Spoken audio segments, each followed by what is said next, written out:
Ibaxé. Ibaxé. Ibaxé, Ibaxé, Dando continuidade então aos nossos assuntos ligados ao interesse do Ibaxé, que é falar das Áfricas de lá e das Áfricas de cá, nós estamos falando nos últimos tempos sobre Nigéria e a complexa situação da Nigéria e da África, né, Rodrigo? E a gente, na última vez que a gente estava junto, a gente falou sobre, você puxou o gancho da literatura. Isso, a importância da gente conhecer alguns autores que dialogam exatamente com esse movimento que a África inteira percebe, cada país com as suas peculiaridades, que é o movimento de independência e de descolonização. É importante a gente frisar que a África tem hoje uma das literaturas mais dinâmicas, mais férteis, autores brilhantes que nos últimos anos têm sido ganhadores de diversos prêmios internacionais, são realmente grandes autores. Entre eles, é claro, talvez o mais conhecido entre nós, o Mia Couto,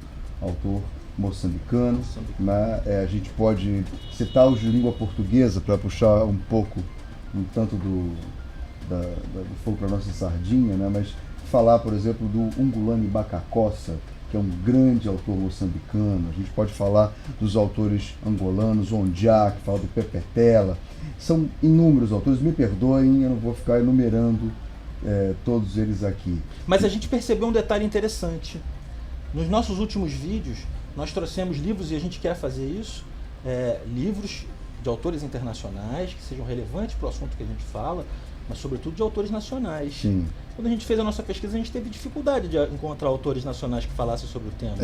Isso é importante. Não, falar sobre a África, sobre as questões ligadas ao tráfico negreiro, falar sobre a experiência da escravidão, claro, existem, talvez o Brasil seja um dos que mais produz conhecimento nesse assunto, mas falar sobre as questões africanas e da descolonização, a gente tem um pouco mais de dificuldade. Na verdade, tem um núcleo de pesquisa lá no Rio Grande do Sul, né, que trabalha com essa perspectiva, o pensamento africano do século XX.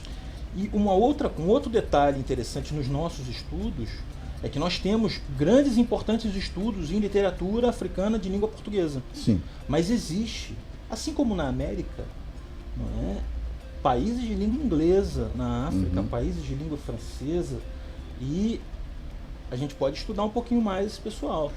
A gente tem, por exemplo, só para falar, é chato pedir a chancela, mas é um fato, o prêmio, né? O prêmio da notoriedade e reconhecimento, mas Nobel na África, né? Na África do Sul, Kotesi, na Nigéria, o Soyinka. O Wole Soyinka. E aí, falando da Nigéria, a gente volta a falar do nosso assunto. Exatamente. E a gente pode citar alguns autores que são muito importantes. Além do Soyinka, que ganhou o Prêmio Nobel de Literatura e é um homem extremamente importante na produção da literatura, do teatro. Tá? E um ativista, inclusive, que se manifestou, o Wole Soyinka, se manifestou em relação à questão do Exu não é Satã. Exatamente. Né? Se posicionou publicamente, porque ele é iorubá, né? E falou sobre a questão.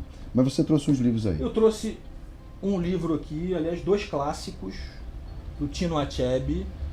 Tino Achebe é nigeriano, não é iorubá, mas foi uma figura extremamente importante. Ele é Igbo, extremamente importante num conflito que houve na segunda metade do século XX na Nigéria, que foi a Guerra de Biafra. Ele foi um interlocutor extremamente importante. E era exatamente um momento onde os Igbos reivindicavam mais voz no Estado nigeriano. Tá? E não obtendo isso, decidiram por declarar a independência do país. Tá? E esse assunto hoje em dia está voltando lá. Lembrando que Biafra é uma região do sudeste da Nigéria e que no final dos anos 60, dos anos 70, um período muito pequeno de tempo, conseguiu uma independência muito complicada, porque a Nigéria não só não admitiu, como houve uma guerra sangrenta, né? E hoje Biafra não existe, né? É uma área do território nigeriano, não existe como país, é uma área do território nigeriano. Exatamente. Então a gente trouxe aqui A Educação de uma Criança sob o Protetorado Britânico, que é uma coletânea de ensaios autobiográficos do Tino Achebe, que fala exatamente da experiência dele de se desenvolver, de crescer, de amadurecer sob as condições do Protetorado Britânico. A gente trouxe também um romance dele, que é A Paz Dura Pouco, né? Ambos publicados pela Companhia das Letras. Né? Esse romance, ele fala muito sobre a questão do assimilado. Não é? Ele fala sobre o personagem aqui, vai morar na Inglaterra, se educa, retorna para o seu povo, e aí ele conta as dificuldades de inserção e de compreensão das questões tradicionais. E do jogo do colonizado, do colonizador. É um livro brilhante. É um cenário maravilhoso para poder entender as circunstâncias da Nigéria, que passava por transformações políticas no momento pré-independência. Exatamente. O Rogério fez uma seleção de uma autora nigeriana, contemporânea, extremamente importante, extremamente atual, que produz conteúdos tanto em formato multimídia quanto no formato de livros. Tá? E é muito importante a gente destacar ela. É uma autora que provavelmente você que se interessa por assuntos de África já conhece. Chimamanda Adichie, Ngozi Adichie. A Chimamanda, ela tem alguns livros publicados aqui no Brasil, né? Eu tenho esses aqui, tenho outros, né, que estão lá dentro da minha biblioteca, mas esses aqui eu separei.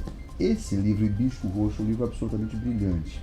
Conta a história a partir da visão de uma menina que vai entendendo o que acontecia em termos da opressão familiar e a condição de opressão do próprio pai. É um livro brilhante. E como o livro é narrado, a gente acompanha a descoberta da menina dessas circunstâncias de opressão familiar. É um livro maravilhoso. Um outro livro maravilhoso, recentemente lançado também pela Companhia das Letras, No Seu Pescoço, é um livro de contos da Chimamanda. É um livro maravilhoso, é um livro encantador. É um livro em que ela conta histórias sempre de personagens femininos, né? Como no Hibisco Roxo, como é o mote dela. E esse livro particularmente é muito interessante porque ela fala de versões do feminino e de versões diferenciadas de opressão sobre o feminino e as maneiras de lidar com essas circunstâncias cotidianamente. É um livro precioso. Eu destacaria um conto que dá título ao livro, No Seu Pescoço, que é narrado em segunda pessoa. Eu estava comentando com o Rodrigo, que é muito interessante, porque a gente vê geralmente textos narrados em primeira pessoa, eu, em terceira pessoa, ele, né? Mas em segunda pessoa, dizendo você.